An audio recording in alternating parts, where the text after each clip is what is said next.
Welcome back. Today we're making this adorable Cocomelon cake. It's made with delicious red velvet cake layers, so we're going to start by creaming together our butter and our granulated sugar.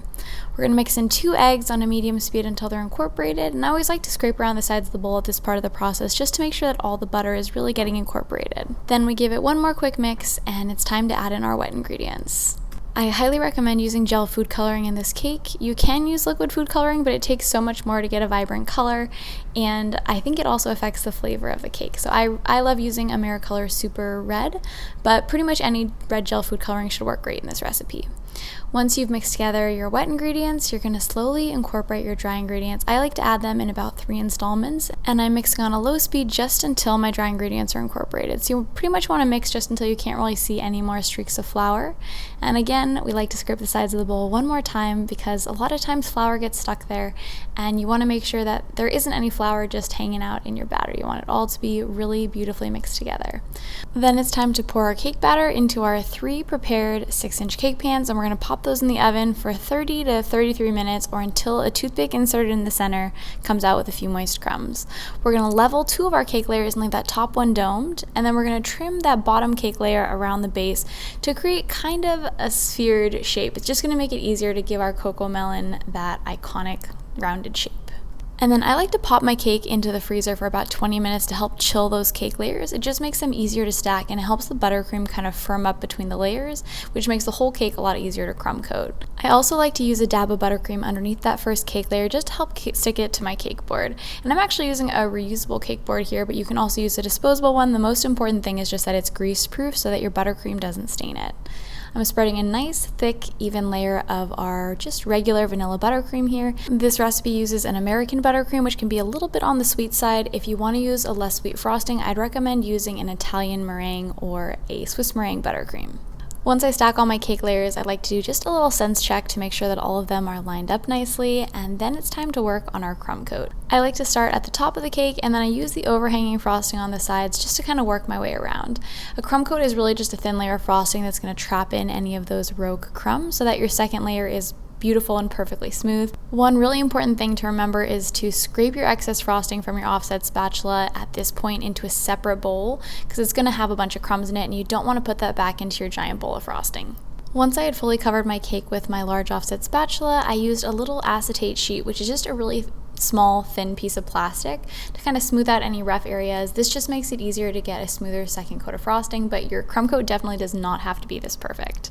I then popped the cake into the freezer until the frosting was firm to the touch. This usually takes me about 10 minutes, and then I added on a second layer of bright green frosting. So I used electric green gel food coloring for this. You also could use just regular green gel food coloring and some yellow to get a nice bright shade. You want this layer of frosting to be a lot thicker than your crumb coat, so don't be afraid to really layer it on. And when it comes to smoothing it, do your best, but know that you're going to be covering this with a bunch of stripes, so don't kill yourself trying to get it super smooth. I chilled this in the freezer one more time for another 10 minutes, or you could also put it in the fridge for about 30. And then I used a scribe. You also could use a toothpick just to gently outline where I want the face on this cake to be and where I'm going to pipe the stripes.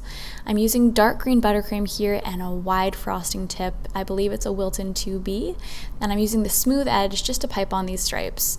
My tip is to start in the back of the cake, because that way if you have any kind of rogue stripes, which I definitely did, you get the hang of it before you get to the front, and that way your best stripes will be on the front of the cake. Once your stripes are in place, it's time to start working on the face. So we're using a salmon colored buttercream here, which I made with a tiny bit of red gel food coloring and a little bit of orange.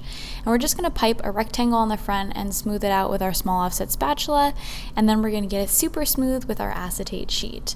Next, we outline that with a little bit of white buttercream and a round piping tip like a Wilton 12.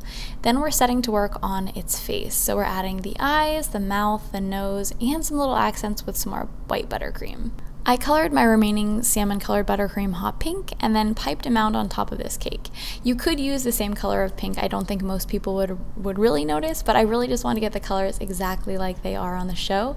So I smoothed this out using my small acetate sheet, and then I set to work adding the ladybug on the upper left corner of this cake.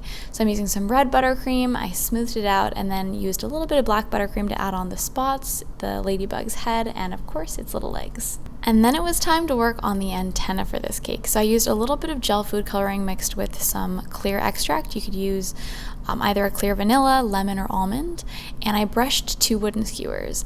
Then I set to work coloring my white fondant a light blue. You also could just buy light blue fondant, I just didn't have any on hand.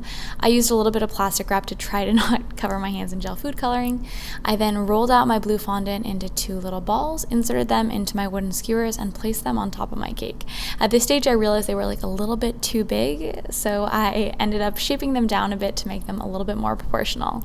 And there you have it, our adorable Cocomelon cake made primarily with buttercream. I really love this recipe and this design because it tastes just as delicious as it looks.